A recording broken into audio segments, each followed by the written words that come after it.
महाराज परीक्षित ने सर्वश्रेष्ठ द्विज ब्राह्मणों के निर्देशों के तहत भगवान के एक महान भक्त के रूप में दुनिया पर शासन करना शुरू कर दिया। उन्होंने उन महान गुणों द्वारा शासन किया जिनकी भविष्यवाणी उनके जन्म के समय विशेषज्ञ ज्योतिषियों ने की थी। राजा परीक्षित ने राजा उत्तर की पुत्री से विवाह किया और उनके 4 पुत्र हुए, जिनके प्रमुख जन्मेजय महाराज थे। महाराज परीक्षित ने कृपाचार्य को अपने आध्यात्मिक गुरु के रूप में मार्गदर्शन के लिए चुनने के बाद गंगा के तट पर 3 अश्व यज्ञ किए। एक बार जब महाराज परीक्षित दुनिया पर विजय प्राप्त करने के लिए जा रहे थे, तो उन्होंने कलियुग के स्वामी को देखा, जो एक शूद्र से भी नीचे था, एक राजा के रूप में था और एक गाय और बैल के पैरों को चोट पहुंचा रहा था। पर्याप्त दंड देने के लिए राजा ने तुरंत उसे पकड़ लिया। बैल श्वेत कमल के फूल के समान श्वेत था। वह उस शूद्र से भयभीत था जो उसे पीट रहा था, और वह इतना भयभीत था कि वह एक पैर पर खड़ा था, कांप रहा था और पेशाब कर रहा था। हालांकि गाय फायदेमंद है क्योंकि कोई भी उससे धार्मिक सिद्धांत प्राप्त कर सकता है, लेकिन अब वह गरीब बछड़ा रहित हो गई थी और उसके पैर एक शूद्र द्वारा पीटे जा रहे थे। उसकी आंखों में आंसू थे और वह व्यथित और कमजोर थी।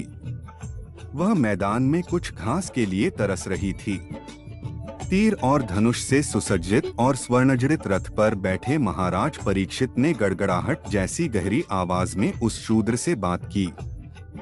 ओह, तुम कौन हो? आप ताकतवर प्रतीत होते हैं और फिर भी आप मेरी सुरक्षा में उन लोगों को मारने का साहस करते हैं जो असहाय हैं। अपनी पोशाक से आप अपने आप को एक धर्मात्मा व्यक्ति दर्शाते हैं, लेकिन अपने कर्मों से आप द्विज क्षत्रियों के सिद्धांतों का विरोध कर रहे हैं। ऐसा कहकर महाराज परीक्षित ने, जो अकेले ही 1000 शत्रुओं से लड़ सकते थे, उस काली के व्यक्तित्व को मारने के लिए अपनी तेज तलवार उठाई, जो सभी अधर्म का कारण है।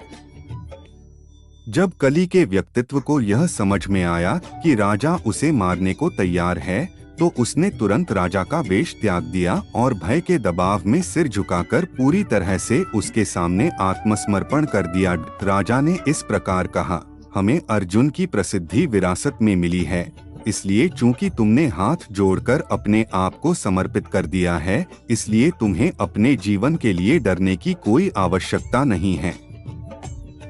परंतु तुम मेरे राज्य में नहीं रह सकते, क्योंकि तुम अधर्म के मित्र हो। इसलिए हे अधर्म के मित्र, आप ऐसे स्थान पर रहने के योग्य नहीं हैं, जहां विशेषज्ञ सत्य और धार्मिक सिद्धांतों के भगवान के सर्वोच्च व्यक्तित्व की संतुष्टि अनुसार यज्ञ करते हैं। इस प्रकार महाराज परीक्षित द्वारा आदेश दिए जाने पर कली का व्यक्तित्व भय से कांपने लगा।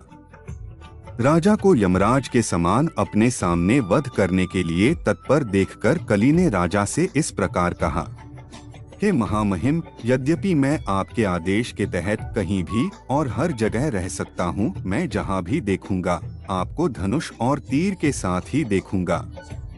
अतः हे धर्म के रक्षकों में प्रमुख, कृपया मेरे लिए कोई ऐसा स्थान निश्चित करें जहां मैं आपकी सरकार के संरक्षण में स्थायी रूप से रह सकूं। काली के व्यक्तित्व ने राजा से उन स्थानों पर रहने की अनुमति मांगी जहां जुआ, शराब पीना, वेश्यावृत्ति और पशु वध किया जाता था। कली के व्यक्तित्व ने कुछ और मांगा और उसकी याचना के कारण राजा ने उसे वहां रहने की अनुमति दे दी, जहां स्वर्ण अर्थात सोना है, क्योंकि जहां भी सोना है वहां झूठ, नशा, वासना, ईर्ष्या और शत्रुता भी है। इस प्रकार उत्तरा के पुत्र महाराज परीक्षित के निर्देश से कली के व्यक्तित्व को उन 5 स्थानों में रहने की अनुमति दी गई। इसलिए जो कोई भी प्रगतिशील कल्याण की इच्छा रखता है, विशेषकर राजाओं, धर्मवादियों, सार्वजनिक नेताओं, ब्राह्मणों और सन्यासियों को उपर्युक्त चारों के संपर्क में कभी नहीं आना चाहिए। इसके बाद राजा ने धर्म के व्यक्तित्व बैल के खोए हुए पैरों को पुनः स्थापित किया और गतिविधियों को प्रोत्साहित करके पृथ्वी की स्थिति में पर्याप्त सुधार किया।